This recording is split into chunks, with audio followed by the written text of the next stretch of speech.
नमस्कार आदाब, मैं रज़ा अंसारी हिंद वॉइस पर आपका स्वागत है। लेकर हाजिर हूँ मैं कश्मीर स्पेशल। 1 अक्टूबर 2014 को इंडियन गवर्नमेंट के साथ इजराइल गवर्नमेंट का एक डील साइन होता है, एक नोटिफिकेशन रिलीज़ होता है। उस नोटिफिकेशन के आधार पर यह तय होता है कि इंडियन पुलिस ऑफिसर्स को जो है इजराइल में ट्रेन किया जाएगा। 2 हफ्ते की ट्रेनिंग होगी आतंकवाद से लड़ने के लिए, और साथ ही साथ हिंदुस्तान में जितने आतंकवादी हमले होते उसको किस तरह से निपटा जा सके, उससे किस तरह से मुकाबला किया जा सके, इस पर जो है ट्रेनिंग दी जाएगी। 2017 में लगभग 120 इंडियन ऑफिसर्स को जो है ट्रेनिंग दिया जाता है। 2 हफ्ते की ट्रेनिंग होती है और वो इजराइल से लौटकर हिंदुस्तान आते हैं। अब उसमें कितने ऑफिसर्स को ट्रेन करके जो ऐसे कश्मीर में भेजा गया उसका कोई आंकड़ा नहीं है, मगर 2 जनवरी 2020 को जो है 40 पिटिशनर जो है सुप्रीम कोर्ट में, कहाँ के सुप्रीम कोर्ट में, इजराइल के सुप्रीम कोर्ट में पटिशन दाखिल करते हैं। और वो लोग इस बात की डिमांड करते हैं कि जितने भी जो ऑफिसर्स यहाँ ट्रेनिंग के लिए आ रहे हैं उसका एक मर्तबा जो है उनकी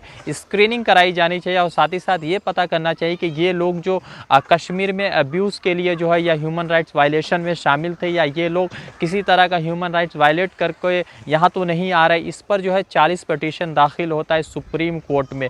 उसके बाद जो है सुप्रीम कोर्ट, जो इसराइल की सुप्रीम कोर्ट है, इस पटिशन को ख़त्म कर देती है, इस पटिशन को नहीं सुनती है। क्यों नहीं सुनती? क्योंकि नेतन्याहू की सरकार इस पटिशन के लिए मंजूरी नहीं देती है, और नेतन्याहू की सरकार ने इस पटिशन को मुकम्मल तौर से खारिज कर दिया, और साथ ही साथ ये कह दिया कि इस पटिशन में किसी तरह की कोई ऐसी बातें शामिल नहीं है, और ये स्क्रीनिंग करना जो है इम्पॉसिबल है, स्क्रीनिंग नहीं की जा सकती है। ठीक है, तो 40 पटिशन दाखिल होती है, मगर 40 पटिशन को ख़त्म कर दिया जाता है। इसलिए ख़त्म कर दिया जाता है, शायद इसलिए भी ख़त्म किया जा सकता है कि हिंदुस्तान के अब जो है इसराइल के साथ अच्छे संपर्क है। वैसे कहने वाली बात यह है कि जो स्टेट खुद जो है ह्यूमन राइट वायलेट कर रहा हो, खुद जो है वहाँ के गज़ा के, या आप कह सकते हैं पैलेस्टाइन के मुसलमानों को लगातार मार रहा हो, उस पर ह्यूमन राइट्स वाले को सुनने और समझने की कोई ताकत नहीं हो सकती, मेरा ये मानना है। खैर, उसके बाद आप आते हैं कि जैश-ए-मोहम्मद एक ऐसा आतंकी ऑर्गेनाइजेशन है जो कश्मीर में बहुत सारे मामलों में शामिल था। कई सारे टेररिस्ट वहाँ पे मारे गए हैं जैश-ए-मोहम्मद के। उसकी उनके एक मैगज़ीन है, उस मैगज़ीन में अल कलम नामी एक मैगज़ीन में एक पोयम छपा है। उस पोयम में जो क्या बातें सामने आई है कि उसमें जो है इंडियन गवर्नमेंट के ख़िलाफ़ लड़ाई करने के लिए प्रधानमंत्री इमरान खान से, यानी वज़ीर आज़म इमरान खान से परमिशन मांगने की बात की गई है। और साथ ही साथ जो है ये भी कहा गया है कि जो पाकिस्तान में जितने भी मिलिटेंट ग्रुप है जो कश्मीर की आज़ादी के लिए आवाज़ उठाए, ऐसा जो लिखा गया है वो अभी भी जो है कंट्रोल किए गए, उन्हें दबाया नहीं जा सकता है, उन्हें बस कंट्रोल किया गया है। और साथ ही साथ अल कलम में ये भी बताया गया है, ये भी लिख कर सामने आया है कि जितने भी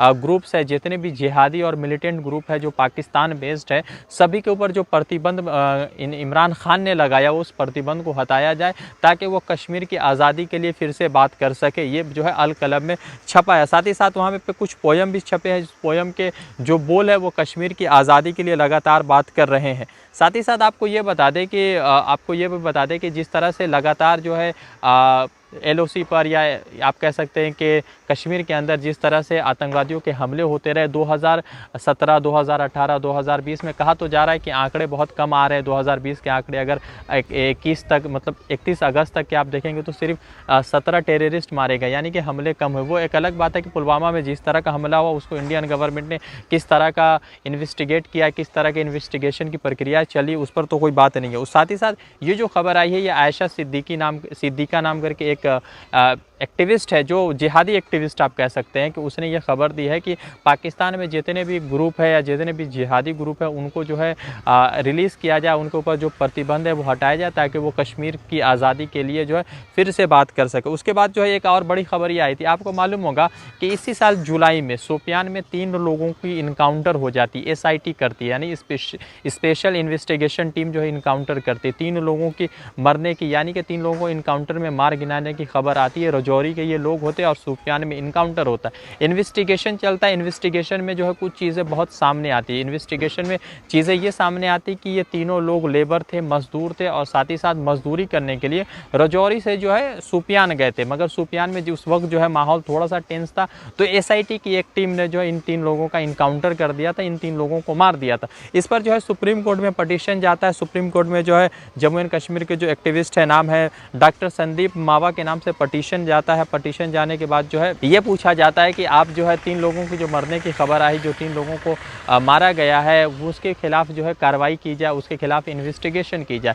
कल सुप्रीम कोर्ट को इस पर सुनना था, मगर सुप्रीम कोर्ट ने इसके ऊपर किसी तरह की सुनवाई नहीं की। सुप्रीम कोर्ट ने इस मामले पर किसी तरह की सुनवाई नहीं की है। जो 3 लोग मारे गए हैं, उन 3 लोगों में से कुछ खबरें जो आई है, वो तीनों लोग जो है रजौरी के रहने वाले थे, जिसमें एक 16 साल के जो है आफ्ताब आलम की भी खबर है, आफ्ताब इब्रार अहमद की भी एक खबर है। तो ये जो है इस तरह की खबरें हैं जो जम्मू कश्मीर के लिए बहुत अहम है। जो 3 लोग मारे गए, वो तीनों लोग रजौरी के रहने वाले थे और शोपियान गए थे। इस बात को वहाँ के लोकल बॉडी ने भी माना है, मगर SIT पर किस तरह की इन्वेस्टिगेशन करेगी या इस SIT के खिलाफ सुप्रीम कोर्ट का क्या स्टेप्स होगा, वो बहुत देखने वाली बात होगी। मैं रज़ा अंसारी आपको अपडेट कर रहा था कश्मीर इशू पर। फिर मिलूंगा किसी नए अपडेट के साथ। शुक्रिया।